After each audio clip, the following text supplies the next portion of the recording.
A black girl walked into a luxury restaurant wearing gold, but to some that was reason enough to call in the police. Insulted, interrogated, cornered without cause, until Big Shaq appears. The moment wasn't just stopped, it was shattered, and those who judged, they regretted it instantly. Before we deep dive into this interesting story, subscribe to our channel, and tell us where are you watching from. Share in the comments below. Kalila Brooks had never owned anything gold before. Not real gold. The kind that shimmered without needing light. That moved like honey when you walked. That didn't ask for attention, but stole it anyway. Her mother had saved up for 3 months to buy that gown, not because they had the money. They didn't, but because some moments deserved to be wrapped in light. And today, Kalila was stepping into hers. Downtown Atlanta shimmered under a bright Saturday sun, where glass towers reached upward like monuments to ambition. The restaurant sat on the 50th floor, wrapped in mirrors and marble, a place where the forks were heavier than your guilt, and the air smelled of decisions made over money, not memories. Kalila adjusted her shawl, checked her clutch, and whispered her grandmother's name under her breath, like a shield. Then she walked in. The hostess smiled on instinct, but her eyes flickered. Up, down, across. That pause, that quick mental scan of Kalila's gown, her smooth braids, the way she walked like she'd been here before. It was subtle, but not invisible. Kalila caught it. She always did. It was the same look teachers gave her when her test scores came back higher than expected. Surprise camouflaged as curiosity. The maitre d' appeared within seconds too quickly, his voice polished but practiced. He glanced down at the reservation list, then back up with that tight smile that always felt like a dare. "Miss Brooks?" "Yes," she replied, her voice calm. Practiced. She held her ground not just with her feet, but with her posture, her tone. "I'm here for the noon reservation. Party of one." Another flicker of the eye. Alone? In a place like this? But he nodded and gestured with the kind of courtesy that hid discomfort behind manners. She followed him through rows of white tablecloths and crystal glasses, catching snippets of conversations about stocks, sailboats, art exhibits, and mergers. She didn't belong to that world. Not yet. But today wasn't about belonging. It was about becoming. Heads turned. Not all of them, but enough. A couple paused mid-bite. A woman with pearl earrings adjusted her handbag as Kalila passed. A man leaned slightly forward, as if her presence needed closer inspection. None of them spoke. They didn't need to. Suspicion didn't need sound to be loud. Kalila sat near the window. Her table overlooked the city. All of Atlanta laid out in perfect geometry. A map of dreams and divides. She placed her phone on the table, glanced briefly at the menu, and ordered a simple dish: grilled salmon. No wine. No dessert. She wanted to celebrate with grace, not indulgence. 15 minutes passed. She didn't scroll her phone. She didn't fidget. She sat still, and that stillness, poised, deliberate, seemed to unsettle the staff more than if she'd made a scene. The waiter came twice to refill a water glass that was barely touched. The manager passed by with a clipboard he didn't bother reading. Eyes kept landing on her like questions without answers. Across the room, 2 men in navy sports coats were finishing a meal. Clean-shaven, lean, the type that wore their authority like a second skin. Off-duty cops, maybe. The type who never turned it off. One of them noticed her, said something under his breath to the other. Then both stood and slowly made their way toward the host stand. A whisper, a nod, then a glance in her direction. The waiter came back, now with company. A man with a trimmed beard, tight smile, and the kind of voice that said he wasn't here to serve anymore. He was here to check. "Miss Brooks," he began, the words laced with softness just sharp enough to cut. "Could I see your reservation confirmation again?" Kalila tilted her head. "You already confirmed it when I walked in." "Yes, I understand. It's just standard protocol, you know. We had a report of a potential mix-up." She didn't ask what kind of mix-up. She knew. The table next to her went silent. The air changed. One of the officers from earlier stepped closer, his presence looming. "Everything okay here?" he asked the manager. "Not her. She may have come in under someone else's name," the manager offered vaguely. That was enough.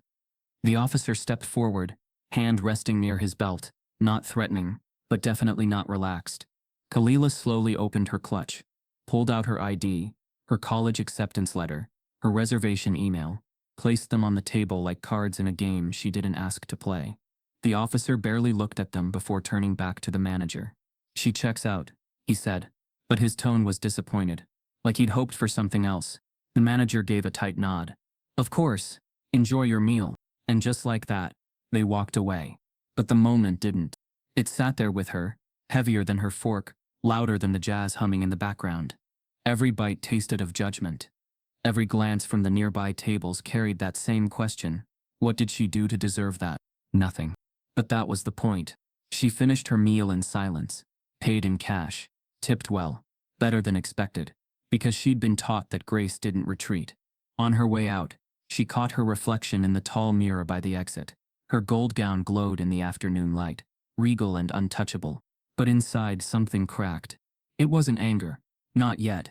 It was something older than that. Something her mother had warned her about. Her grandmother too. That feeling of being both seen and invisible at the same time. Of wearing success like armor, only to be mistaken for a threat.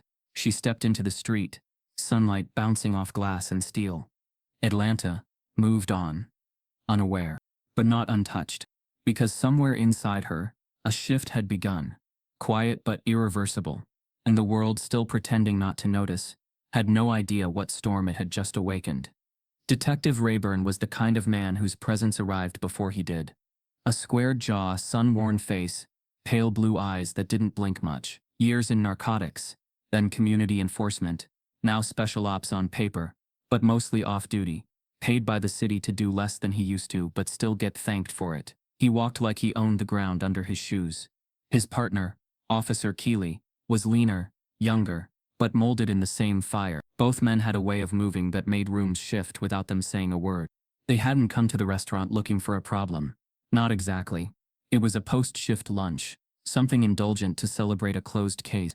But Rayburn's mood turned the second he noticed her, a young black girl, alone, wearing a golden gown like she belonged in a parade, not a penthouse bistro. He didn't say anything at first, just stared a second too long, then nudged Keeley without looking. You see that? Keeley followed his gaze. Kalila still scanning the menu, still unaware. Yeah. What about her? Rayburn shrugged, but there was weight behind it. Something's off. They watched her for 3 minutes before they stood up.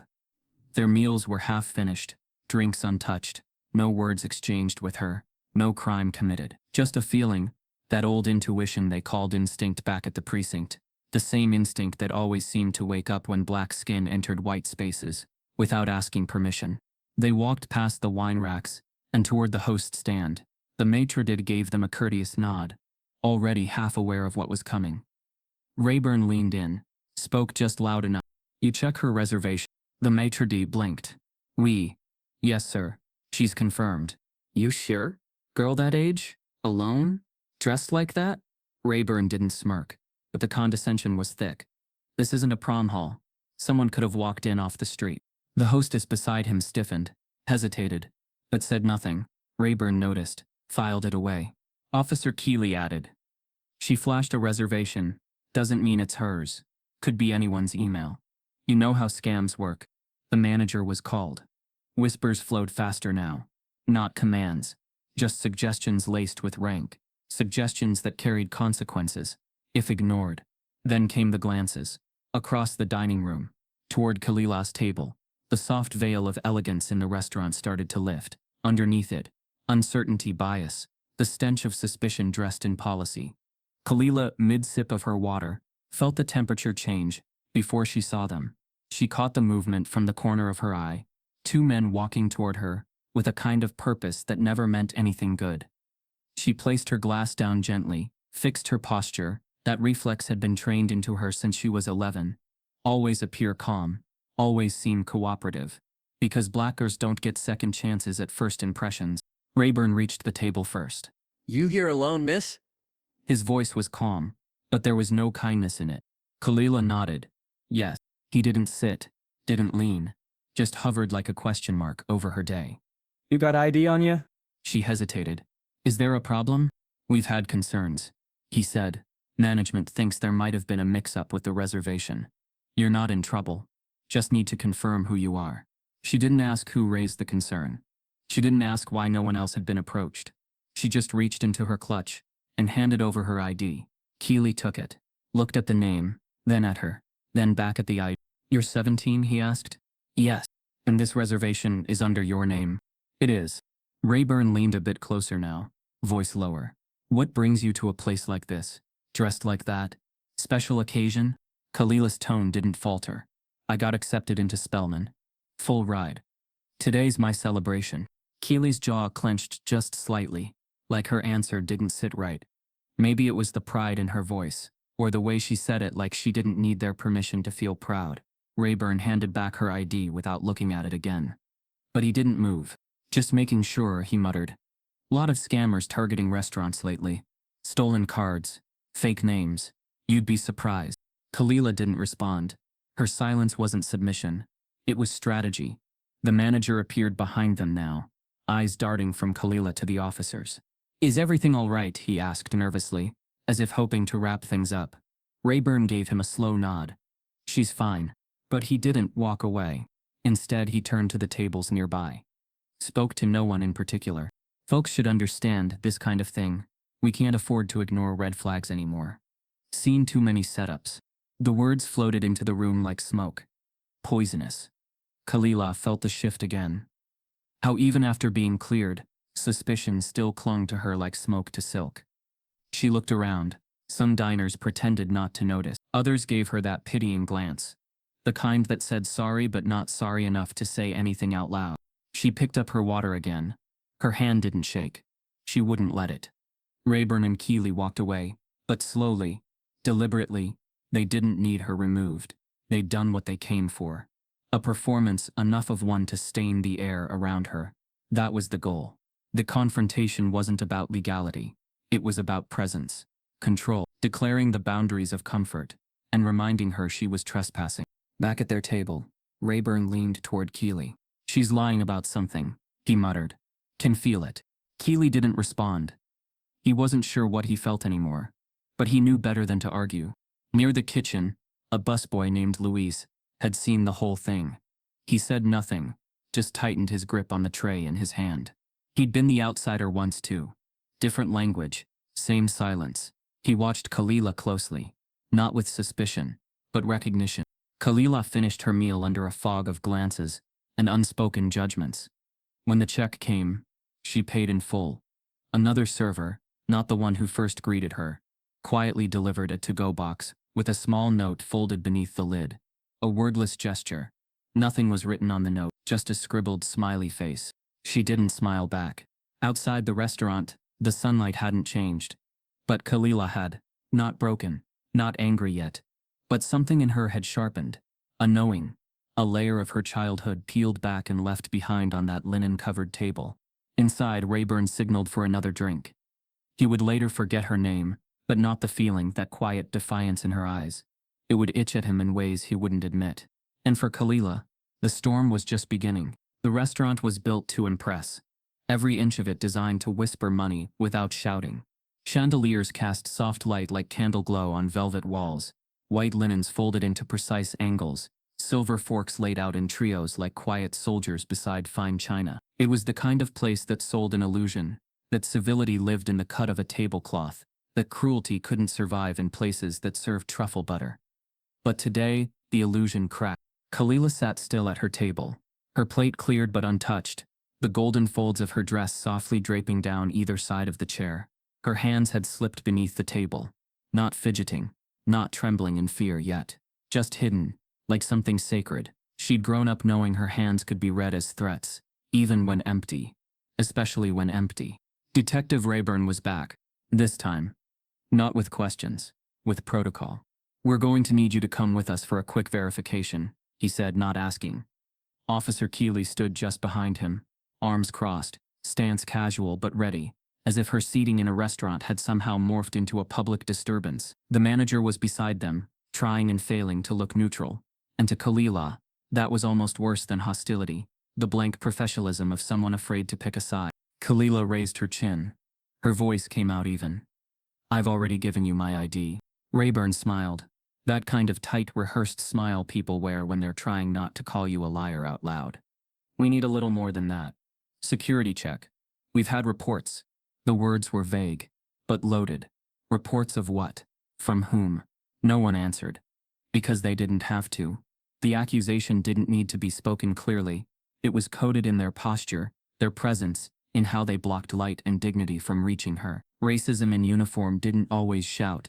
Sometimes it simply stood there with a badge and a fake smile, asking for more proof than it ever needed from anyone else. A server lingered near the edge of the scene. He was young, no older than 25, and he held a dessert tray like it was a lifeline. He had seen everything, but when Kalila caught his eye, he looked away. The tray wobbled in his grip. He retreated back toward the kitchen, retreating from the mess that wasn't his, but had already stained the air around them all. Kalila could feel it now. The difference.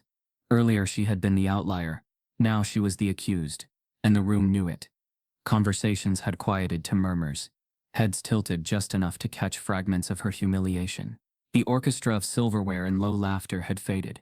In its place, the silence of spectators, the kind who only move their lips when they're safely behind a screen. Keeley stepped closer, his tone still flat. "You got a phone on you?" "Yes." "Unlock it." She hesitated.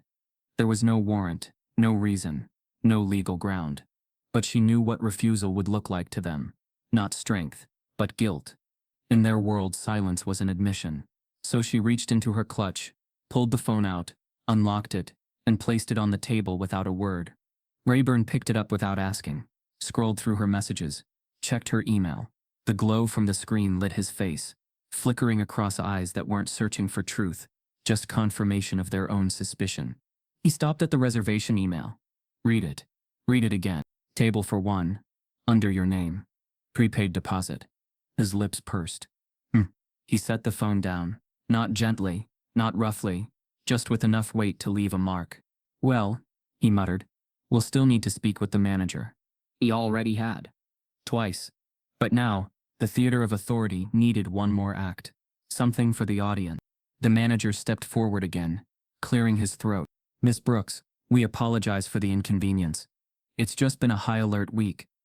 Some, credit card fraud incidents reported downtown. We're required to cooperate with law enforcement on anything suspicious." Suspicious. The word hung there like a fog. "I paid in cash," Kalila said, her voice cold now. The manager nodded. "Yes, of course. That's noted. But this is just routine." The lie wasn't even polished anymore. She stood, and when she did, the chair slid back just slightly, not enough to scrape loudly, but enough to break the performance. For a moment, everyone watched her, not them. Her gold gown catching the soft light like defiance. Not defiant, in posture, in presence, that she was still standing, that she still made them uncomfortable without doing anything wrong. She took a breath, calm, controlled, then leaned down, placed the napkin on the table. Not tossed, not dropped. Placed, like an act of final dignity. "If I walk out of here now," she said, "are you going to follow me?" Rayburn didn't answer. But the way his eyes narrowed was enough. Keeley shifted, a muscle twitching near his jawline. She turned, walked slowly, not rushed, not ashamed, and as she passed the host stand, she stopped. "By the way," she said quietly to the hostess, who was now pale as a plate, "that smile you gave me when I walked in, that was real. You should hold on to that."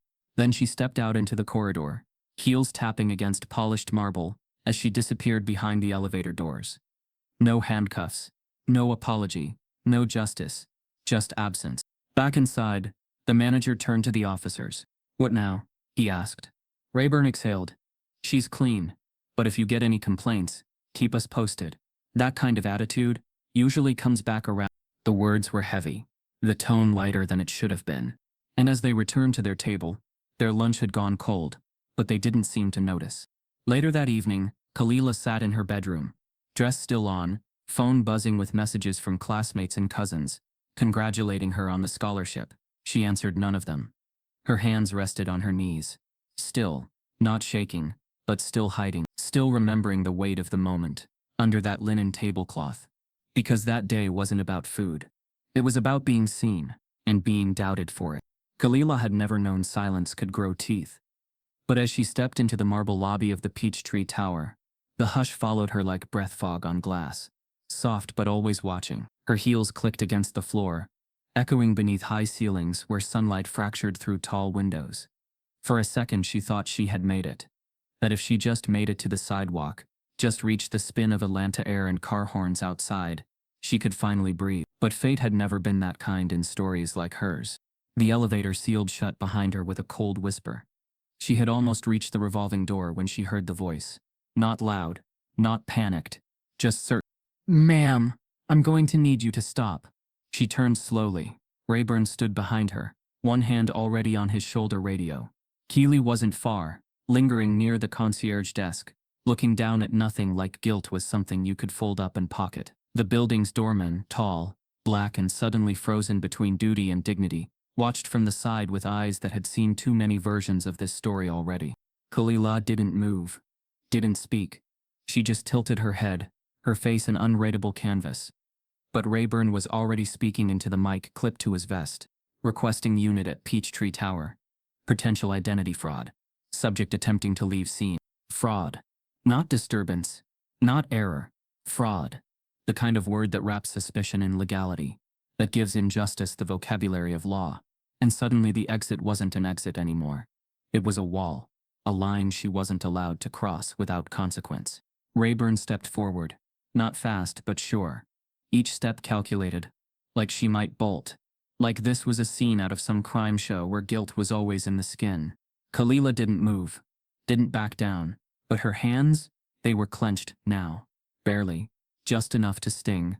Still no tears, still no plea.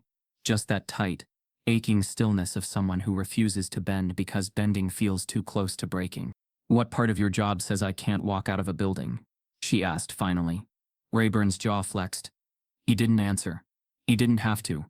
The radio in his hand buzzed with a crackled voice confirming backup en route. And then, like thunder across calm, came the footsteps. Heavy. Deliberate. Not rushed. Not angry. Just certain. A rhythm built from weight and intention. Each thud growing closer until it shifted the gravity in the room. Eyes turned before heads did. The doorman stepped back, out of instinct more than fear. And then from the glass doors he appeared. Shaquille O'Neal didn't walk in like a celebrity. He didn't carry entourage or flash. He didn't have to. He walked like a man who had spent his life entering rooms designed to shrink him. And he never let them. In a city where fame bends rules, Big Shaq broke none. But his presence that broke the moment wide open. He wore a gray hoodie, sleeves pushed up, jeans, and clean white sneakers that squeaked slightly as he moved across the polished floor. His face was calm, too calm, the kind of calm that carried weight because it didn't ask for permission to exist. He walked past the desk, past the concierge, straight toward the tension like he'd been called by the pulse of injustice itself. He didn't speak right away, just stopped beside Kalila, arms relaxed at his side, gaze fixed on Rayburn like he was seeing through him, not at him. Rayburn blinked, surprised. He hadn't noticed the size at first, hadn't registered that it was that Shaquille O'Neal. But now, standing a few feet away, it was impossible to miss. 7 foot something of calm, carved into stone and soul, the kind of man who'd earned respect in courts both literal and cultural. Shaq's voice was low, steady. "You mind stepping aside?" he said. It wasn't a question. Not really. But it wasn't a threat either. It was a request given only once. Rayburn hesitated. His fingers hovered over the radio. "This is a police matter," he said. Shaq tilted his head slightly. "She a suspect?" Rayburn paused. "She's involved in an ID issue. There were inconsistencies. Issues or assumptions. Sir, I'm going to need you to step back." Shaq didn't move. He didn't raise his voice. He just looked at Kalila. "You okay?" It was the first time all day anyone had asked her that. Not a performance. Not a check. Just a simple question meant for her. Not about her. She nodded. But it wasn't strength that kept her upright anymore. It was that something unspoken had passed between them. Like in that moment, someone had seen her, not as a problem, not as a case, but as a person. Rayburn stepped forward. One pace. He was trying to reclaim authority. "This doesn't concern you, Mr. O'Neal." Shaq's eyes didn't leave his. "Everything concerns me when someone's daughter is treated like this. And unless she's under arrest, I suggest you stop trying to make her feel like she already is." Keely shifted from the background, unsure. He glanced at the building's cameras, then at the people now gathering behind glass doors outside. Passers-by, 2 with phones already raised. "Let's not make this more than it is," Keely muttered. It already is, Shaq replied. The problem is, you didn't notice until I walked in. Rayburn opened his mouth again. To argue, to assert, to claim back the moment. But something in Shaq's expression stopped him. Not fear. Just realization that this wasn't going to go the way they expected. That maybe the man in front of them wasn't the distraction. Maybe he was the mirror. Shaq turned to Kalila again. Want me to walk you out? He asked. Kalila took a breath, then nodded. It was small, but it was everything. They walked side by side. Slow, like dignity had a pace. Rayburn didn't follow. Neither did Keeley. The door rotated open, before them, and the Atlanta sun spilled in like an answer. On the sidewalk, the world felt bigger again. Buses hissed by. Street vendors called out across intersections. The rhythm of the city unaware of what had merely happened inside its walls. Or maybe it was aware. Maybe it had seen it all before and just kept moving. Because that's what cities do. Shaq stopped beside her, arms crossed now, face thoughtful. What's your name? Kalila, she said. He smiled. Beautiful name. Thanks. Where you headed next? Home. You want a ride? She shook her head. I'm okay. Just needed to get out of there. Shaq nodded. He understood. Then he reached into his hoodie, pulled out a card, thick paper, dark blue ink. My foundation's on the back. If you ever need anything, mentorship, school help, you call. We don't just write checks. We show up. She looked at it, then looked up at him. And for the first time since the salmon arrived cold and untouched, she smiled. Not because the story was over, but because someone had stepped into it. Lucille O'Neill, his mother, his compass, his fire. It had been 6 years since she passed, but her voice still lived somewhere just behind his right ear. Gentle but firm. Be where you're needed, not where you're seen. She used to say that when he was young, and tall enough to dunk but not yet wise enough to know that silence in a crowded room could be the loudest violence of all. That morning her voice came to him again. He just wrapped a community mentorship panel downtown. No stage lights, no suits, just folding chairs and real stories. There, between a single mother and a teenage boy trying to choose between football and gang life, he'd been reminded why he still showed up, why fame didn't free you from duty. It just made it louder. After the event he was supposed to meet a friend for lunch. Cancelled last minute. But Shaq on instinct kept the reservation. He hadn't been in that part of town in a while. Peachtree Tower, fancy spot, tucked high in the clouds, and something about honoring the table, sitting in silence for a moment, letting the city hum beneath him. It felt right. Lucille would have wanted that. Quiet reflections in noisy worlds. He took the private elevator, greeted the hostess with his usual low-key smile. Heads turned, of course. They always did, but most of them were polite about it. A few asked for a photo. He declined gently. He wasn't there to perform, just to be present. The maitre d' had offered the corner table, the one celebrities liked for its half curtain of privacy. But Shaq declined. He wanted to see the room, not hide from it. He sat, ordered water, opened his phone and started scrolling through a list of foundation applicants. Teenagers, mostly. Scholarships, internships, dreamers who needed doors opened, not just money wired. And then, through the glass shimmer of a wine cabinet, he saw her. A flash of gold. Then a face he remembered. Not from fame, but from fire. Kalila Brooks. It had been nearly a year. Youth shelter on the south side. Rain had poured the day she spoke. They had almost canceled the event, but she showed up in sneakers and a second-hand blazer, and took the mic with the kind of poise you couldn't teach. Spoke about books like they were weapons. Spoke about her mother's hands, tired, cracked, full of strength. Spoke about how safety wasn't just walls. It was being believed. Shaq hadn't forgotten her, so when he saw her again, this time in a gown that caught the light like defiance, sitting alone at a table too grown for most 17-year-olds, something in his chest stirred. Not concern, not sympathy. Recognition. The kind of recognition that comes when you see someone still climbing, still carrying, still choosing to walk into rooms that didn't want to see her win. At first he stayed where he was. Observed. The way the waiter kept returning. Not out of service but suspicion. The way the manager kept circling. Eyes sharp, smile thinner each time. Shaq felt the tension shift even before the officers stood, and when they made their way across the restaurant. Not running, just confidently slithering into authority. He knew. He had seen this before. Different cities, different skin, same playbook. He'd once watched his uncle, a preacher in Newark, get pulled from a diner for disturbing the peace. All he'd done was ask for a booth instead of a stool.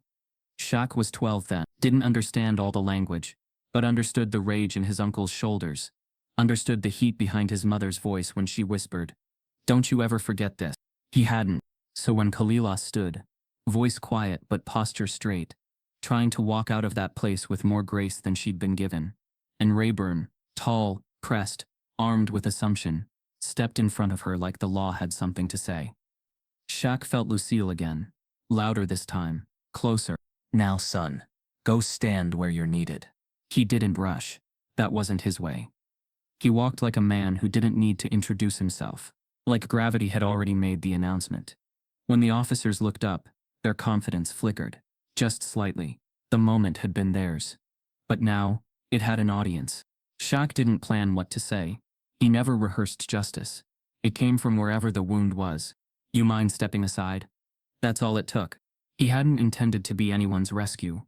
But maybe that's what legacy was. Not what you do when cameras flash, but what you can't ignore when no one's supposed to be watching. When power steps on truth and expects no one to say anything. After she walked out, after they stood on the sidewalk and the city noise swallowed the silence, Shaq didn't rush to lecture. He just stood beside her, because sometimes the loudest support is stillness that doesn't leave. He handed her the card. She took it. And as she walked away, still wrapped in that golden armor, still walking like the weight hadn't broken her stride, Shaq stayed there a moment longer. He looked back at the glass building, at the floor where elegance and accusation lived too close together. Then he looked up. "Ma," he murmured, "you see that?" And though the sun was loud and Atlanta never stopped moving, he could almost hear her smile in return. Shaq didn't tower over people to intimidate them. He didn't need to. His presence was enough. A quiet magnitude, not just size but the kind of gravity earned through decades of showing up when it counted. And in that moment, with Rayburn postured like a soldier before a war that hadn't been declared, and Keeley tensed beside him, it was clear neither man understood who they were dealing with. Not in title, in spirit. "What's the charge?" Shaq asked, voice even, eyes steady. He stood between Kalila and the officers now, the lobby lights catching the edge of his shoulders like armor. His tone wasn't sharp, but there was no softness either, just clarity, like the question had been asked before too many times in too many places. Rayburn's face twitched, a slight smile that had no joy behind it. She didn't provide clear verification. It's suspicious behavior. She gave her ID, reservation, paid in cash. What's suspicious? Rayburn looked him over, tried to assess what kind of man he was speaking to. Celebrity? Yes, but too composed to be unstable, too articulate to dismiss. Still, arrogance clung to Rayburn like a scent he wore by choice. "Sir, I don't have to explain myself to you." "Then explain it to your badge," Shaq said, nodding at the one half hidden beneath Rayburn's jacket. "Because from where I'm standing, you're using it like a threat." The doorman stiffened. Two women near the concierge stopped mid-conversation. One of them began recording discreetly. Camera low, angled just right. Keeley noticed. Whispered something to Rayburn. Shaq saw it, saw the shift in the room. "This your usual pattern?" he asked. "Pull rank where no one asked for it. Turn suspicion into authority when there's no evidence. Just fear?" Keeley spoke up now.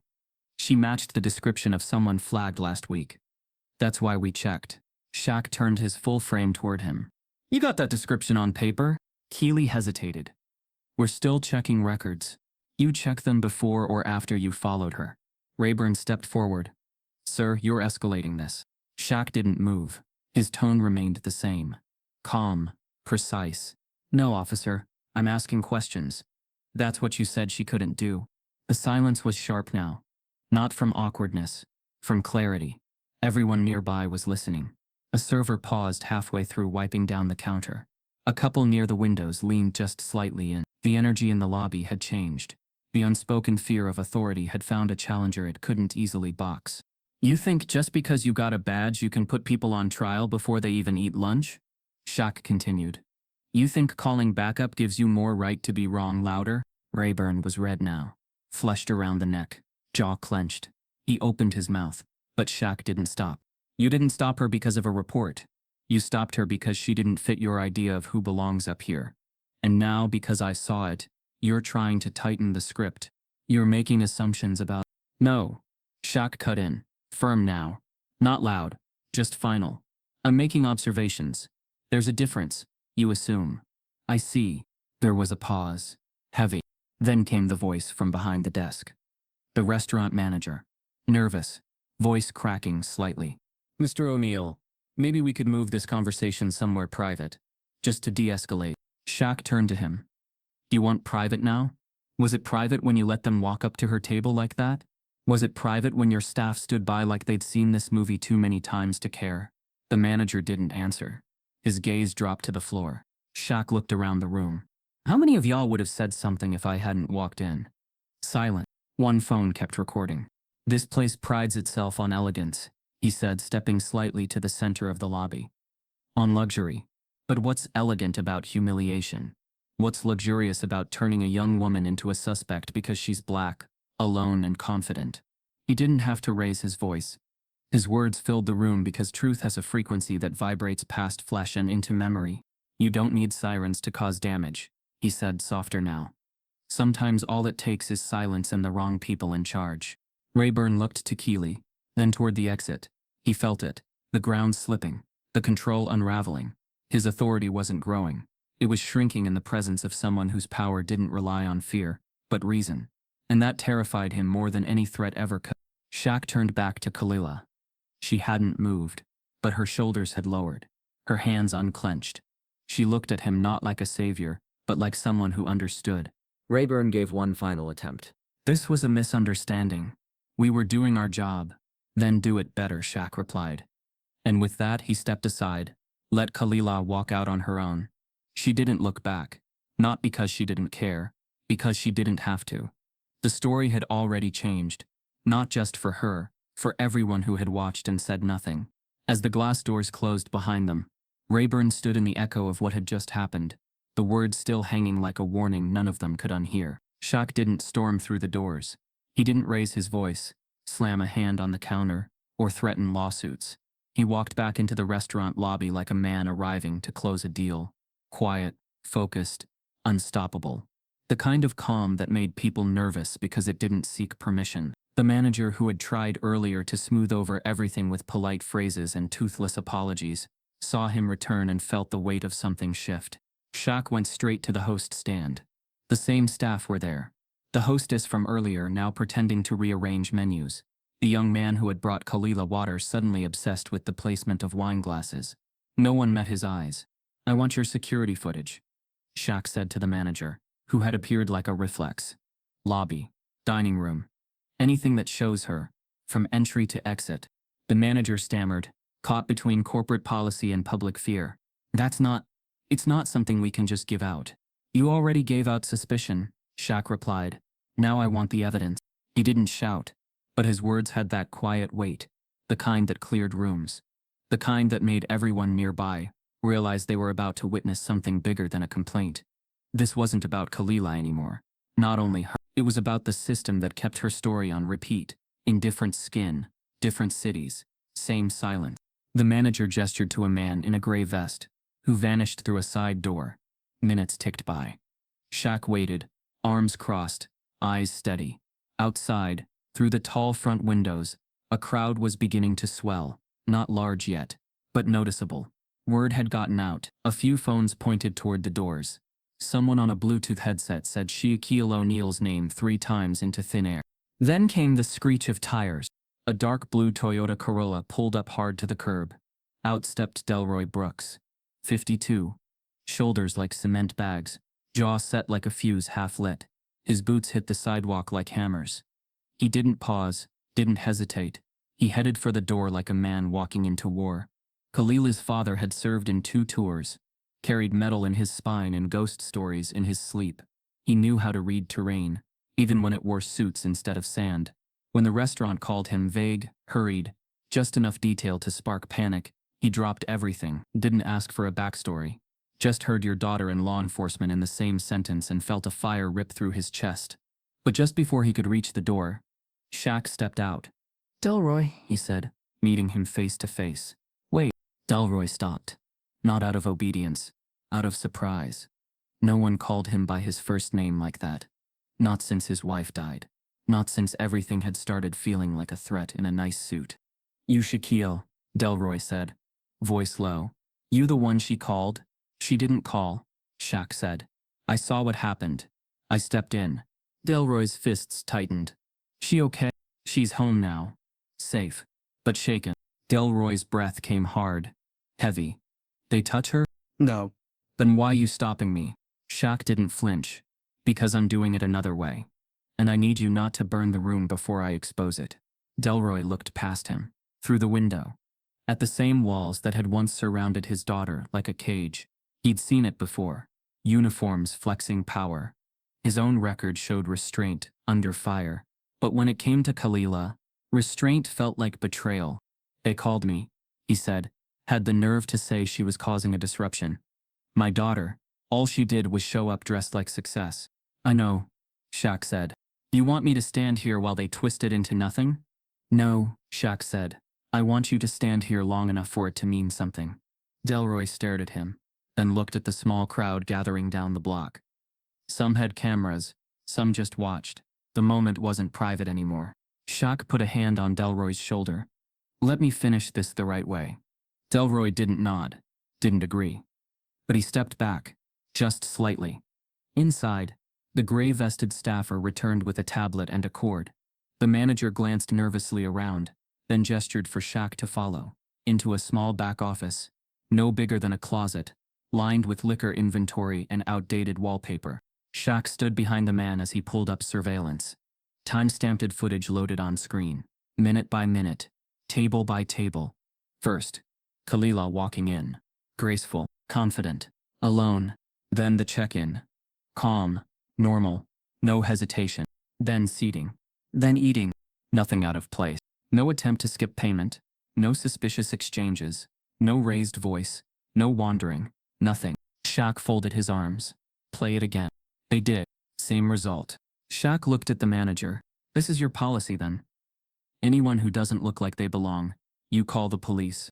No sir, you let them pull her from her table in front of everyone. Your staff stood still, and now that the footage clears her, what exactly are you going to do? The manager swallowed hard. I'll speak to corporate. That's not an answer. Shaq pulled out his phone, called a number, waited. A voice answered. Female. Calm. Z. It's me. I need a publicist. Now. Silence. Then what's the story? Racial profiling. 17-year-old girl. Harassed by off-duty officers in a restaurant that served silence. I've got footage. You want quiet or fire? Shaq stared at the screen again. Fire. He ended the call, turned to the manager. I'm going to give you one chance to put this right. Not just with her, with the public. A statement. An apology. Not a legal shield. A human one. Because if I drop this footage tonight, you're not recovering from it. The manager, sweating now, nodded. I'll get legal. Do that, Shaq said. But get your conscience first. He walked out. Outside, Delroy was still pacing. A small news crew had pulled up. Word moved fast in Atlanta. Shaq handed him the card, not the same one he gave Kalila. This one was heavier. Different logo. His legal team. Tell her she's not invisible, Shaq said. And she's not alone. Delroy looked at the card. Then at the building. Still feels like they got away with it. Shaq looked out toward the skyline. Not yet, he said. But we just lit the fuse. It didn't take long for the spark to catch. The footage that Shaq pulled from that back room wasn't just evidence. It was revelation. No edits. No angles. No raised voices or blurred morality. Just a young black girl in gold. Entering with grace. Eating with dignity. And leaving under pressure she never invited. And standing behind that pressure, wearing navy blazers and hollow authority, were two men with badges who believed no one would ever call their bluff. Shaq made sure they were wrong. By nightfall, the tape was on every screen that mattered. Not through leaks, through intention. Shaq didn't hand it to gossip sites or faceless forums. He called people who knew how to frame justice, not just flash it. Atlanta Tribune, The Root, one major network who'd been trying to get him on air for a quiet interview about a charity gala. He gave them the footage instead. This is the story, he told them. Not me. Her. The video was exactly 98 seconds. No voiceover. No cuts. just raw feed with timestamps and the names of the restaurant, and officers floating in small text at the bottom. And when it went live, the world stopped pretending. On social media, the post exploded. Within minutes, Gold Seat was trending. Kalila in her golden gown became a symbol, not just of what had happened, but of what always seemed to happen. Her stillness, her silence, the way she didn't resist because she knew resistance would be twisted into aggression. She hadn't cried on camera. That was the part that broke people most. She just sat there, collected, like someone who had seen it coming, and had People didn't just share the video. They dissected it. Law professors weighed in. Civil rights attorneys broke down policy violations frame by frame. Former officers, Black, Latinx, even a few white veterans who couldn't keep swallowing the code, spoke up saying what happened wasn't protocol. It was profiling, plain and brutal. Then came the public pressure. Rayburn tried to disappear. So did Keeley. But the kind of truth caught in 4K doesn't fade. It prints itself into headlines, into inboxes, into nightmares. Rayburn had taken leave, but the department had to make a statement, and by the time they did, they were already 2 news cycles behind the public fury. But Shaq wasn't just waiting for their words. He had gathered his own kind of backup. At the Southside Youth Center, under a peeling mural of a clenched fist and a rising sun, a press conference unfolded that was louder than anything the precinct or the restaurant could control. No podium, no red carpet, just folding chairs, microphones, and truth laid bare. Shaq stood front and center, not in a suit, but in that same gray hoodie he wore the day he stepped between Kalila and injustice. Behind him stood the head of the Southern Civil Rights League, 3 pastors, a local principal, a high school student council president, and Kalila's father, Delroy, with arms crossed and eyes forward. Shaq spoke with no notes. "You watched what happened. You don't need me to explain it," he said. "You saw a 17-year-old be treated like a suspect for the crime of confidence." He paused. Let the air settle. "I stepped in because I could. But this ain't about me. This is about how many don't have someone to step in. How many don't get cameras. How many are told their truth isn't sharp enough to cut through the silence." The cameras clicked. Reporters scribbled. But Shaq didn't perform. He testified. "This tape ain't shocking because it's rare. It's shocking because it's exact. It's clean. No noise. No excuses. And the people who watched it knew, this time the lie didn't get to write the ending." Questions followed. About legal action. About the restaurant's future. About what he wanted next. Shaq didn't blink. "I want accountability. Not statements. Not donations. I want that manager to say her name on camera and apologize. I want that department to review their off-duty protocols. I want this city to look at every place where policy lets bias walk around with a smile." And then when the press tried to pivot, ask him about sports, about his next business move, he shut it down. "We're not pivoting today. This isn't about distraction. This is about a girl in a gold dress who walked into a restaurant and made the world see itself in a mirror. It didn't ask for." That night, the restaurant issued a statement. They called it a deep regret, a failure in training. They promised to review procedures, but they didn't mention Kalila by name. Not once. The public noticed, so did Shaq. He posted the video again. This time with a caption. "She had a name. Still does. Say it." The post went more viral than the first. Within 24 hours, a city council member called for a review of how off-duty officers are allowed to act in private businesses. A civil complaint was drafted on Kalila's behalf. Not for money, but for policy. For protections that wouldn't need celebrity backup to be enforced. And in every clip, in every replay, you could hear the shift. The power dynamics had been rewired. Not through rage, not through riots, through evidence, through quiet exposure. Racism had been caught, not by force, but by witness. The final blow came when the department's internal investigation was forced to issue a finding. No violation on Kalila's part. Procedural failure by the officers. Disciplinary action pending. But by then the story wasn't just about the officers. It was about how many people had watched it happen and said nothing until they saw themselves in the reflection of silence. It was about Shaquille O'Neal standing between injustice and another child like his mother once stood for him. It was about the tape that didn't scream, didn't accuse, didn't dramatize, just and sometimes, showing is the loudest act of all. It came with no warning, no real ceremony, Just a press release uploaded at 6:07 a.m. by the city's communications office, buried between a sanitation update and a weather advisory. The wording was cautious, the tone overly formal. The city of Atlanta acknowledges the events surrounding the treatment of Miss Kalila Brooks. We regret any distress caused. The officers involved have been placed under internal review. We reaffirm our commitment to equity and procedural justice. It was clean, polished, sterile, like they were afraid of catching too much truth in the wording. The restaurant's statement arrived 3 hours later. This one came with a branded letterhead and a caption that looked like it had been filtered through 10 lawyers before seeing daylight. We strive to foster an inclusive dining experience for all guests. The unfortunate events of last week do not reflect our values. Effective immediately, the 2 off-duty officers in question have had their membership privileges suspended pending investigation. That was the phrase that caught fire online. Membership privilege, as if justice came with a points system. By noon, both statements had gone viral for all the wrong reasons. And Kalila? She read them once, then deleted the links. It wasn't rage that filled her. It was fatigue. The kind that settles into your bones when you realize the world only rushes to apologize after it's been cornered. Not after reflection. After exposure. The statements didn't feel like acknowledgments. They felt like strategies, crisis management disguised as contrition.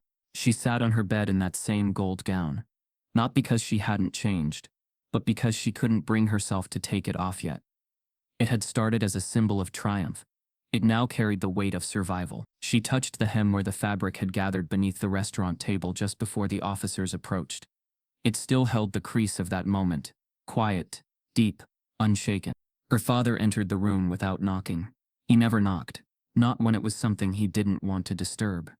He sat at the foot of her bed, said nothing for a long time, just handed her his phone.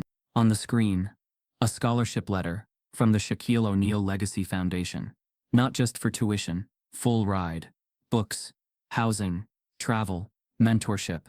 A hand extended not out of charity, but belief. She didn't speak for a moment. Why me? She asked finally. Delroy looked at her. He said you remind him of his mom. Kalila laughed once, soft, surprised by how it escaped her. Then her smile faded. I'm not going back to that restaurant. Delroy nodded. Didn't figure you would. They want me to. Spokesperson called this morning, said they want to make it right. Offer a private dinner, some campaign, with photos. Show how much we've learned. And you said, I didn't say anything. I hung up. Delroy leaned forward, elbows on his knees. You don't owe them grace, baby girl. You already gave them poise. That's more than most. She looked at the gold dress again. I just wanted one day. One moment that didn't come with weight. Delroy nodded slowly. I know. She turned to the window. Atlanta moved as usual outside. Cars humming, kids yelling in the street, church bells ringing 3 blocks over. The world hadn't stopped. Not really. It never did.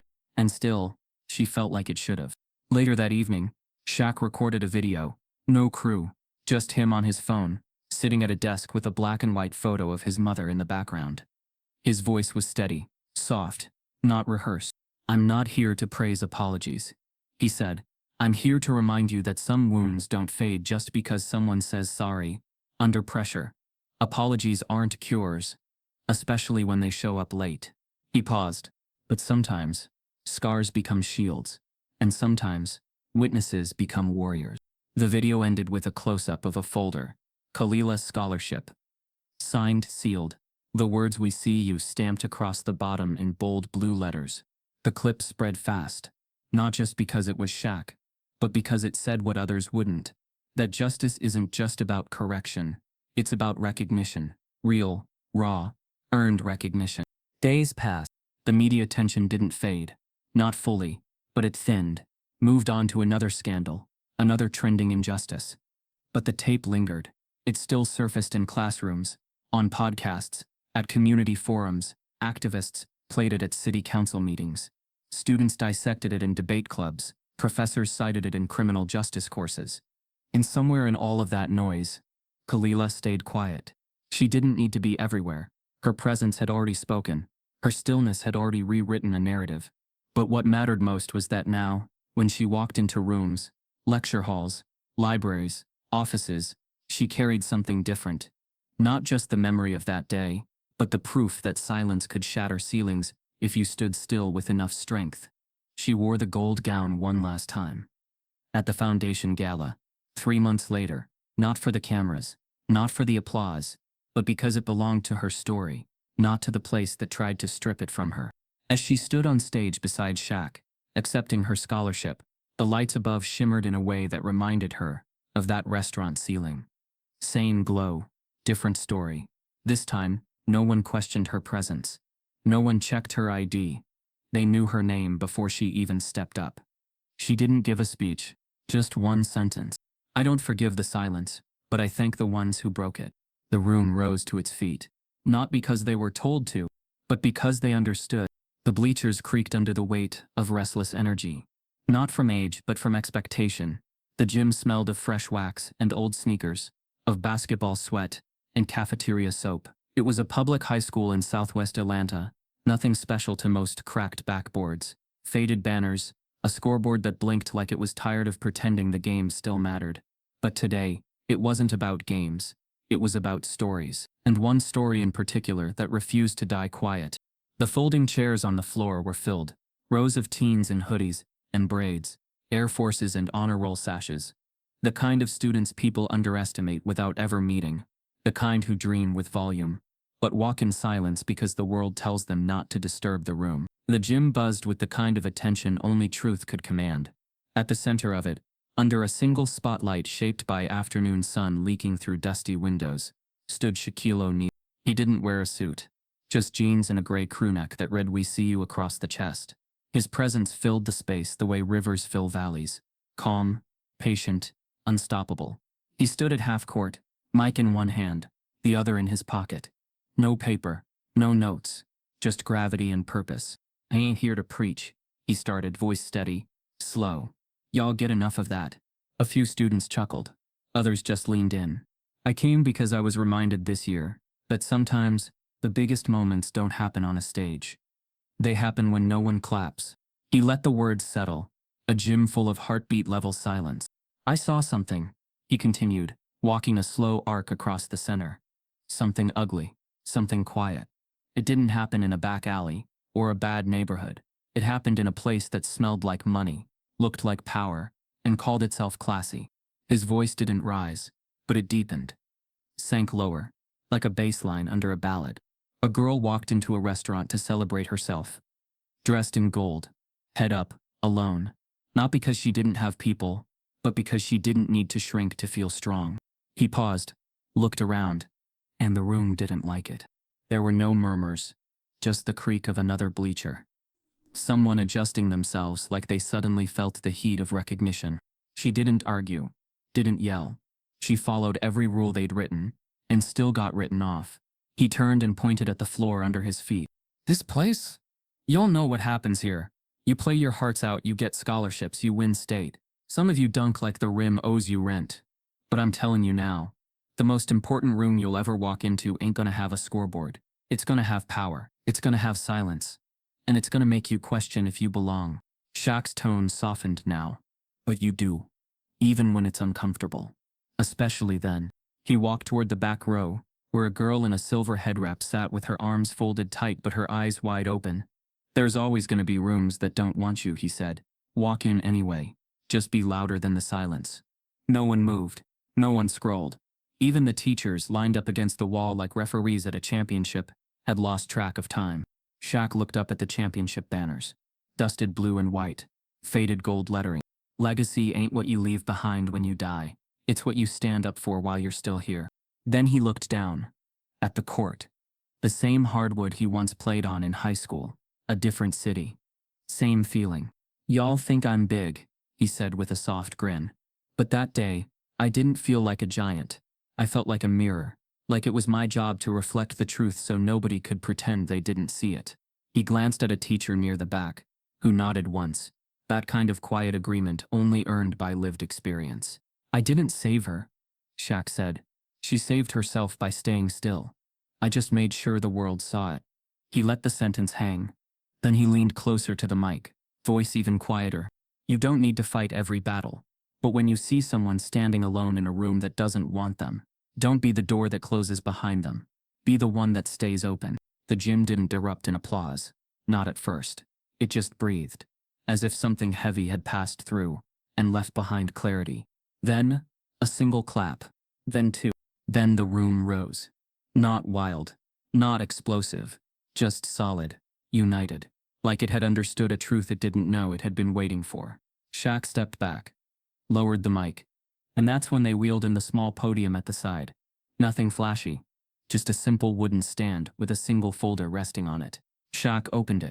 "This," he said, holding up the envelope, "is the first of many." The students leaned in.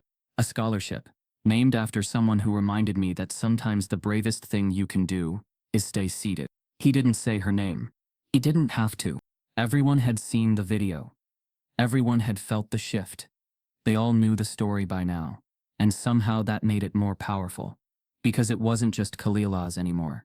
It belonged to every student who had ever been followed in a store, questioned at a desk, stared at in silence. Shaq placed the envelope back down. "Applications open this fall," he said. "And remember, it's not about your grades alone. It's about your grace." He looked at the students one last time. "You carry the weight now. But you also carry the fire. Just don't let the world blow it out before you light your own path." And with that, he stepped off the court, not to applause this time, to understanding. His shadow followed him across the gym floor, stretching long and wide under the fading light from the high windows. It wasn't just a shadow of height. It was history, of what he stood for, who he stood beside, and the truth he refused to let slip into silence. That day, the students didn't just meet a giant. They saw the shape of what courage could look like when it knew how to listen. If this story shook something in you, don't just carry the anger, carry the lesson. Start conversations where silence used to sit. Stand up when someone's being asked to shrink. Because injustice doesn't always wear a uniform. Sometimes it wears a smile. And when it does, be the one who doesn't look away.